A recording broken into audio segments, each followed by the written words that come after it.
நான் வந்ததுலேருந்து கனி சார் கிட்ட சொல்லிட்டு இருக்கேன் சார், தமிழ் பேசுறது வந்து கொஞ்சம் தப்பு இருக்கும், எப்படி இருக்கும் அதெல்லாமே எனக்கு அதே ஒரு டென்ஷனில் தான் இருந்தது.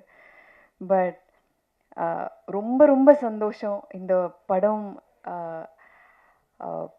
லைக் எனக்கு ஒர்க் பண்ண முடிஞ்சதிலும்.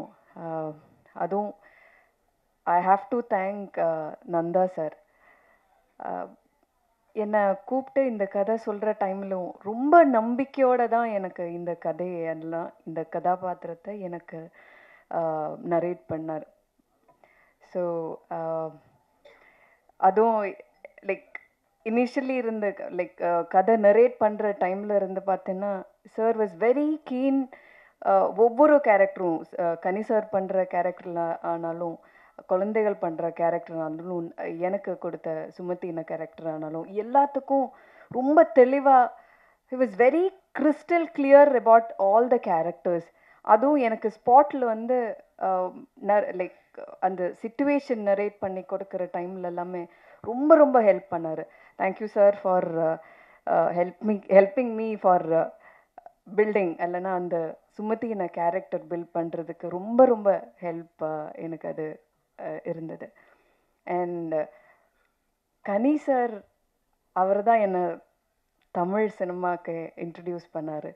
ஸோ 2 இதில் எனக்கு ஐ வாஸ் டென்ஷனில் இருந்தது. லைக் எப்படி கனி சார் கூட ஒர்க் பண்ணுற டைமில் தப்பு வருமோ, எக்ஸ்ப்ரெஷன் எப்படி, அதெல்லாமே பயங்கரமாக டென்ஷனில் இருந்தார். ஆனால் எப்படி நாடோடிகளில் ஒர்க் பண்ணாரோ இல்லைன்னா எனக்கு சொல்லி கொடுத்தாரோ அதே மாதிரி தான் எனக்கு இதிலும் சின்ன சின்ன விஷயங்கள், நீ அப்படி பாரு, இந்த மாதிரி டயலாக், சின்ன சின்ன விஷயங்கள் சொல்லி கொடுத்துட்டு இருந்தது. ஸோ நான் கடவுளுக்கு நன்றி சொல்கிறேன் for giving me a Godfather. இல்லைன்னா ஒரு பெரிய டைரக்டர் ஒரு ஆக்டர் எனக்கு is like your Godfather for me in Tamil cinema. அது நான் சொல்லி தான் ஆகணும். ஏதாவது இருந்தேன்னா கூப்பிட்டு கேட்பாரு, நான் சார் இந்த மாதிரி வந்திருக்கு, அது வேணுமா வேண்டாமா எல்லாம். So anyway I'm very thankful to God. And இங்கே வந்திருக்கிற எல்லா ப்ரெஸ்ஸுக்கும் நான் ஐ ஹாவ் டு சே, இந்த படம் பியூட்டிஃபுல்லான படம். நான் படம் பார்த்ததில்லை இது வரைக்கும். ஆனால் நிறைய பேர் படம் பார்த்து நந்தா சார் அப்பப்போ கூப்பிட்டு, மேடம் இந்த மாதிரி படம் பார்த்துருக்காங்க, எல்லோரும் அப்படி ரொம்ப பாராட்டுறாங்க. லைக் அதெல்லாம் கேட்குற டைமில் நானே லைக் ஐ வாஸ் லைக், நிஜமா அப்படி இருக்கா, அப்படி சொல்லியிருக்கா சார் நான் பண்ண கேரக்டரை பற்றி, அதெல்லாம் அப்படியெல்லாம் தான் மனசில் இருந்தது. பட் இங்கே வந்து இந்த ட்ரெய்லர் பார்த்த டைம்லும் நிறைய டைரக்டர்ஸ், லைக் ஆக்டர்ஸ் எல்லாருமே அவரோட ரிவ்யூஸ் சொல்கிற டைமில் I was like, yeah, something magic has happened in this film. அப்படி ஒரு நம்பிக்கை எனக்கு வந்திருக்கு. So thank you so much for எல்லோரும் இங்கே வந்ததிலும் ரொம்ப நன்றி. And please to promote Thirumanickam. And இது ரொம்ப நல்ல ஒரு ஃபிலிமாக இருக்கும். நேர்மையான, எல்லோரும் சொல்கிற மாதிரி நேர்மையான ஒரு நல்ல குட்டி கதையை மக்களுக்காக நந்தா சார் என்ன சொல்கிறது பில்ட் பண்ணி வச்சுருக்காரு. Thank you, thank you so much. அனைவருக்கும் வணக்கம்.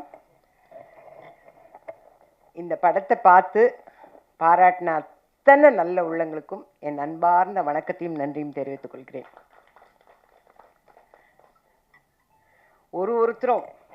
ஒருத்தருமே பெரிய பெரிய டைரக்டர்ஸ். அவங்க வாயிலிருந்து வெறும் வார்த்தைகளாக வராமல் மனசுலேருந்து அடி மனசுலேருந்து வந்த வார்த்தைகள் அத்தனையும், அந்த வார்த்தைகளே வந்து நம்மளை படம் பார்த்து வச்ச ஒரு எஃபெக்ட் கொடுத்துருச்சு. எல்லாருக்கும் என்னுடைய நன்றியை தெரிவிச்சுக்கிறேன் சார்.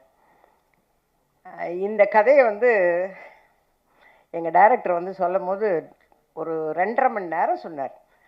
சொல்லி நான் ஜென்ரலாக என்னோடய கேரக்டர்லாம் எப்படி சொல்லுவாங்க, ஃபோன்லேயே சொல்லிவிடுவாங்க, அவ்வளோதான். யாருக்கு அம்மா, யாருக்கு பாட்டி, நல்ல பாட்டியா கெட்ட பாட்டியா, இவ்வளோ தான். ரிச்சா புவரா, மிடில் கிளாஸா, இவ்வளோதான் எனக்கு கதையே சொல்கிறது. இதுவே கதை சொல்கிறதே பெரிய விஷயமாச்சே. அதனால் இவ்வளோ தான் கேட்போம். ஆனால் இவர் மட்டும் இல்லை, நான் வந்து வீட்டுக்கு வந்து உங்களுக்கு கதை சொல்லணுன்னாரு. அவ்வளோ பெரிய கதை கேட்கணுமா நம்ம? சரின்னு வர சொன்னேன். வரும்போதே பிரசாத்தோடு வந்தார். பாமன் சாமிகள் கோயிலுக்கு போயிட்டு பிரசாத்தோட வந்து ஆரம்பித்து சொன்னாருங்க. நான் அழுவுறேன் தேம்பி. ஏன் சார் இவ்வளோ நேர்மையாக இருக்கணும்? அந்த ஆளை ஏன் சார் இப்படி கஷ்டப்படுத்துறீங்க? அது எதுக்கு சார்? யாருக்கோ பரிசு விழுந்தது, அதோடு விட்டுட்டு டிக்கெட்டை விற்றாரா இல்லையா, அது கூட காசே ஒழுங்காக கொடுக்காமல் போயிட்டார், அதோடு விட்டுருங்க சார். பாவமாக இருக்குது சார், கஷ்டமாக இருக்குது சார். அழுவுறேன், நான் கதை கேட்டு அழுவுறேன். சரி, எனக்கு ரொம்ப மனசு ரொம்ப கஷ்டமாக இருக்குது. என் கேரக்டரும் சின்னது, ஆனால் அதில் வந்து டைரக்டரோட நான் பேர் பண்ணுறேங்கிறது ரொம்ப, அதாவது சிவாஜி சாரோட நீங்கள் நடிக்க போகிறீங்கன்னு டைரக்டர் சொன்னார் பாருங்க, முதல் மரியாதை. அந்த அளவுக்கு எனக்கு ஒரு சந்தோஷம். ஆஹா, எங்கள் டைரக்டருக்கு நான் தான் பேராக நடிக்க போகிறேன் அப்படிங்கிற ரொம்ப சந்தோஷத்தில் இருந்தேன். ஆனால் அந்த கதையை கேட்டு அழுது கொஞ்ச நேரம் அப்படியே உட்காந்துட்டேன். சார் எனக்கு ரொம்ப மனசு கஷ்டமாக இருக்குது, படம் பார்த்துட்டு ஜாலியாக வெளியில் போகிறத விட்டுட்டு ஏன் சார் இப்படி கஷ்டப்படுத்தி அனுப்புகிறீங்க? எதுக்கு சார் இவ்வளோ நேர்மை? என்னத்துக்கு சார்? அப்போ நேர்மையாக இருந்தால் இவ்வளோலாம் கஷ்டப்படணும்னு இருந்தால் எவன் சார் நேர்மையாக இருப்பான்? இப்படியெல்லாம் அவரை கிராஸ் கொஷின் தான் பண்ணேன். நான் நேர்மையாலாம் இருக்கக்கூடாது சார், நேர்மையாக இருந்தால் எவ்வளோ கஷ்டப்படுறேன், இன்னும் சேத்துலலாம் விழுந்ததெல்லாம் போய் எடுத்து நான் இன்னும் ஒரு ஃப்ரேம் கூட பார்க்கலைங்க. நான் டப்பிங் பார்த்ததோடு சரி, டப்பிங்கே நான் பேசலை. டப்பிங்கில் எங்கள் டைரக்டர் வந்து அந்த 500 ரூபாயை தொலைச்சிட்டு தேடுவார் பாருங்க. இப்போ நினச்சாலும் எனக்கு அவ்வளோ கஷ்டமாக இருக்குது.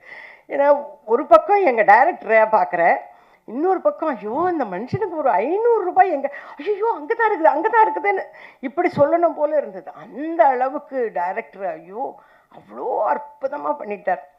எனக்கு சமுத்திரக்கனி சார் பார்த்தாவே பொறாமையாக இருக்கும். நான் ஃபஸ்ட்டு டேலேருந்து சொல்லியிருக்கேன், அது எப்படி சார் அங்கே ஹைதராபாடுக்கு போனால் வில்லனாக வந்து அசத்துறீங்க, இங்கே வந்தால் இந்த மாதிரி சாஃப்ட் கேரக்டர் வேணுன்னு உங்களுக்குன்னே எழுதுன மாதிரி இருக்குது சார் இந்த கதை அப்படின்னு ரொம்ப பொறாமப்பட்டேன் நான்.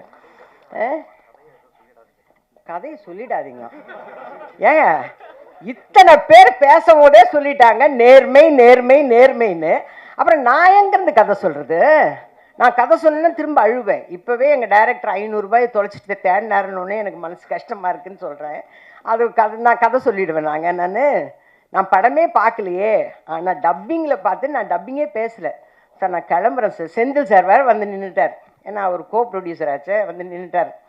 டப்பிங் பேசாமல் இந்த பொம்பளை எங்கள் வெளியில் போச்சு சார். எனக்கு எப்படின்னு எனக்கு செஸ்ட் பெயின் வருது சார், 10 லட்ச ரூபாய் செலவு பண்ணி ஆர்ட் ஆப்ரேஷன் பண்ணேன், இந்த படத்தை பார்த்தா திருப்பி எனக்கு இன்னொரு ஆப்ரேஷன் நடக்கணும் போல இருக்குது, அந்தளவுக்கு ரொம்ப கஷ்டமாக இருக்குது சார். என்னால் டப்பிங் பேசவே, நான் பேசுனதே 2 டைலாக் தான், அதுவே என்னால் பேச முடியல. இவங்களோட ஆக்டிங்கை பார்த்துன்னு இருக்கேன் சார். இந்த சாங்கை போடுங்க சார், அந்த சீன் போடுங்க சார், சீன் போடுங்க சார்.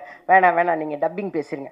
இந்த அளவுக்கு அவ்வளோ பாதிப்புமா இந்த படம், அந்த அளவுக்கு என்னை பாதிச்சுது இந்த படம். அவர் எங்கள் டைரக்டர் அந்த காசு இல்லாமல் இது எல்லாமே எங்கள் நந்தா சார் வந்து கதை சொல்லும் போதே சொல்லிட்டார். ஐயா வந்து அப்படியே ஏறி வருவார், ஏறி வந்து உட்காருவார், நீங்கள் சமையல் பண்ணுறீங்க, இதெல்லாம் என்கிட்ட என்ன கதையில் சொன்னாரோ அது அத்தனையும் அவர் எடுத்தாருங்க. அப்படியே ஃப்ரேம் டு ஃப்ரேம் அப்படியே எடுத்தார். நீங்கள் வந்து பாத்திரம் தேய்க்கிறீங்கன்னாரு சார், இந்த வேலையெல்லாம் பிடிக்கலன்னா நான் நடிக்கவே வந்தேன், திருப்பி பாத்திரம் தேய்க்கிறதுக்கு அனுப்புறீங்களா சார்லாம் கேட்டேன் நான். அதே மாதிரி உட்கார வச்சு பாத்திரமெல்லாம் தேய்க்க வச்சு, அந்த பொண்ணு வந்து சூசைட் பண்ணிக்க, எல்லாமே என்கிட்ட கதையில் என்ன சொன்னாரோ அத்தனையும் இருந்தது, அத்தனையும் இருந்ததுங்க. இன்னும் 2 சீன் தான் நான் ஆக்ட் பண்ணது, 2 சீன் தான், அவ்வளோ இருந்தது. அப்புறம் கிளைமேக்ஸில் வந்து அதே மாதிரி அந்த அவங்க ஒய்ஃப் சீன் சொல்லி, என்னையா எதையுமே சொல்ல வேணான்றீங்க, அப்புறம் என்னைக்கு எது பேச சொன்னீங்க? நான் சார் நான் படமே பார்க்கல சார், எப்படி சார் நான் சொல்லுவேன்? நான் அவர் கதை சொன்னதை வச்சு நான் கதை சொல்கிறேன் சார். நான்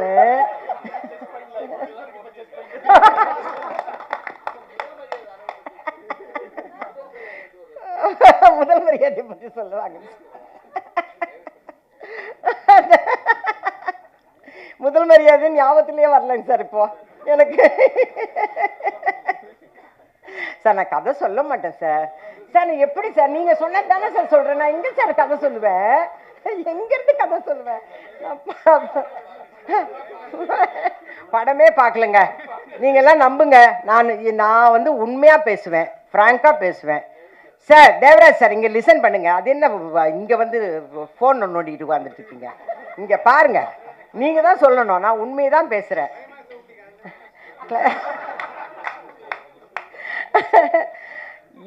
இந்த பாப்பாவோட கேரக்டர் வந்து ரொம்ப நல்லா இருக்கும். யதார்த்தமா எல்லா வீட்டு பொம்பளைங்களும் என்ன பண்ணுவாங்களோ அதை தான் அந்த பாப்பா பண்ணியிருக்கு. ரொம்ப நல்லா பண்ணியிருக்கு. ஏன்னா இதெல்லாம் டப்பிங்கில் பிட்டு பிட்டாக பார்த்தது, அதை பார்த்தே நான் சொல்கிறேன். நான் அவ்வளோ நல்லா பண்ணியிருக்கு. அதே மாதிரி இவங்களுக்கு தம்பியாக ஒருத்தர் வருவார், அவர் பண்ணுறதும் அட்டழியமாக இருக்கும். நீங்கள் பண்ணுறதா இதெல்லாமே உங்கள் டைரக்டர் தாங்க கதை சொன்னார். அந்த மச்சான் கேரக்டர் என்ன பண்ண தெரியுங்களா அப்படின்னு இதெல்லாம் சொல்லிட்டார். நான் என்ன சார் சொல்லலை சார், நான் கதையெல்லாம் சொல்லலை. ஸோ சரிங்க, நான் கதை சொல்லுங்க.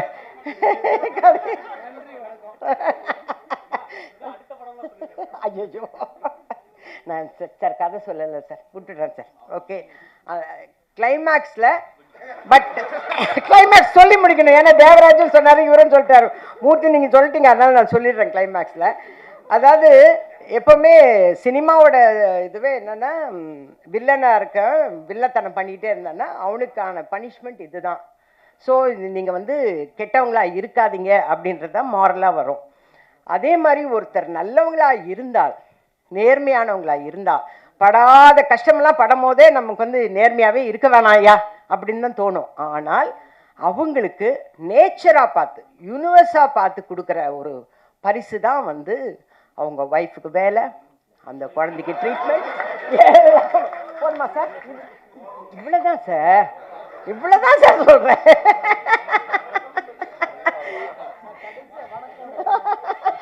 வழக்கமே கிடையாது. ரெயின் எஃபெக்டோட ரொம்ப சந்தோஷமா முடிக்கிறோம். ஓகேவா சார்? ரெயின் எஃபெக்டோட இதுலயே ட்ரெய்லர்லேயே போட்டு காட்டினாங்க சார். நீங்க வெளியில வரும்போது ரெயின் எஃபெக்ட் வருதுன்னு. ஏங்க, பிரபஞ்சம் ஆசீர்வாதம் பண்றதுன்னா என்னங்க சொல்லுவோம்? என்ன சொல்லுவோம்?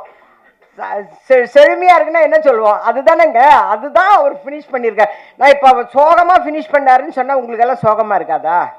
இல்ல, அதெல்லாம் சொல்லல சார், எதையுமே சொல்லல சார்.